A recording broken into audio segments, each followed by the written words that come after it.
আজ গেছিলাম মার সাথে বাজারে, তাও শুধু মা আর আমি একা। মায়ের সাথে বাজারে গিয়ে কি কি কিনলাম আর কি কি করলাম, সাথে বাজারে গিয়ে আরো কি কি করেছিলাম, আর বাড়ি এসে খেয়েছিলাম স্যুপ, সবটাই বলবো। এই ব্লগটা দেখতে থাকো। Hello everyone, welcome to our new mini vlog. আমি বৃষ্টি চলে এসেছি আরো একটা নতুন মিনি ব্লগ নিয়ে। সকাল 8:30টায় ছিল আমার সকালবেলা সংস্কৃত পড়া। ভেবেছিলাম যাবো না, কিন্তু যেতে হলো। সকালে গিয়েছিলাম টোটোতে করে, এসে একটু বসেই আবার 11টার সময় আমার পল সায়েন্স পড়া ছিল, তাই তার জন্য আবারও রেডি হয়ে গেলাম। মা যেহেতু রান্না করেনি, বাবা ওদিকে বাসন মাজছে, মা ঘরের কাজ করছে। মা তাই বললো এক গ্লাস ছাতু বানিয়ে দিচ্ছি, তাই খেয়ে চলে যা। তাই মা পেঁয়াজ লঙ্কা দিয়ে সেটাই বানিয়ে দিয়েছিল, আর আমার মুখটা ওরকম হয়ে গেছিল কারণ কি ছাতুটা প্রচন্ড পাতলা হয়ে গেছিল। সকাল থেকে না পেটটা একদম ব্যথা ব্যথা করছে, আমার পড়তে যেতেও ইচ্ছা করছিল, কিন্তু তাও জোর জবরদস্তি বেরিয়েছি। আর এখানে বাবলি বাবার ধারে অনেক নালিশ করছিল। সাইকেল যেহেতু আমাদের বাড়িতে একটাই, তাই বুনু ওটা পড়তে নিয়ে গেছে, তাই আমি একটু রাস্তায় হেঁটে এগোচ্ছি, যদি বুনুর সাথে দেখা হয় সাইকেলটা নিয়ে চলে যাব। প্রচন্ড রোদ, শীতের রোদ যেহেতু গায়ে লাগার কথা না, কিন্তু তাও এখন প্রচন্ড রোদ বাইরে লাগছে গায়ে। রাস্তার মাথা যাওয়া পর্যন্ত অনেকক্ষণ দাঁড়ানোর পর দেখি বুনু এসছে, আমার পড়ার টাইম ওভার হয়ে গেছিল। আর আমাদের বাড়ি পড়ার ওখান থেকে অনেকটাই দূরে, যার জন্য সাইকেল চালিয়ে গেলেও আমি পৌঁছাতে পারবো না টাইম মতো। আর এদিকে পেটটাও আমার হালকা হালকা ব্যথা করছিল, তাই বেশি কিছু না ভেবেই বোনের সাথে বাড়ি চলে আসি। আর এদিকে তো তোমরা আগের ভিডিওতে দেখেছো অনলাইন থেকে এই ফ্রেমগুলো অর্ডার করে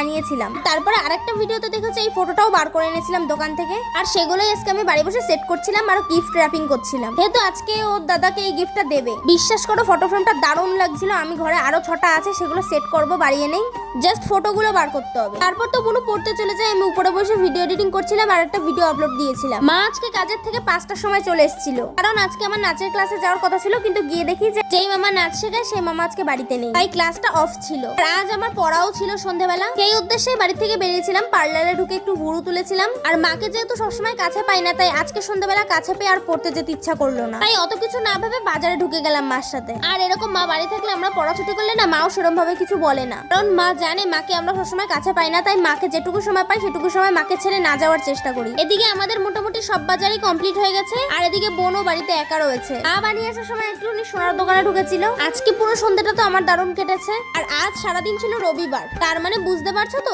একদিনে আমার রবিবারের সকাল থেকে রাত পর্যন্ত 3 জায়গা পড়া। তার মধ্যে আজ তো 2 জায়গা গেলামই না, তার মধ্যে নাচের ক্লাসটাও ছিল অফ। আমি আজ কোনো জায়গার পড়ায় ছুটি করতে চাইনি, কিন্তু হয়ে গেছে। আর এসে একটু স্যুপ বানিয়েছিলাম, আমি মা আর বোনু 3 জনে মিলে খুব মজা করে খেয়েছি। স্যুপ তো এর আগে আমাদের বাড়ি খুব ঘন ঘন বানিয়ে খেয়েছি, তোমরা আগের ব্লগ দেখলে আমার বুঝতে পারবে, তাই আলাদাভাবে আর কোনো ব্লগ দিইনি, মানে স্যুপের রেসিপি ভিডিও দিইনি। আগে তো শুধু বোন আর আমার ফেভারিট ছিল স্যুপ, এখন আমার মায়েরও স্যুপ ফেভারিট হয়ে গেছে। রাত্রিবেলা সবাই খাওয়া দাওয়া করে শুয়ে পড়বো, তার আগেই আমার বাবলি দেখো কি করছে। ওর রাত হলেই আর খাট থেকে নামতে ইচ্ছা করে না, আর ওর মুখটা দেখলে নামিয়েও দিতে ইচ্ছা করে না। আমার ভিডিও এত লোকে দেখার জন্য অনেক ধন্যবাদ তোমাদের সবাইকে। এবার শুধু চ্যানেলটাকে সাবস্ক্রাইব করে আমার পাশে থেকো, যাতে আমি ভিডিও ছেড়ে সবার আগে তোমাদের কাছে পৌঁছয়। বাই।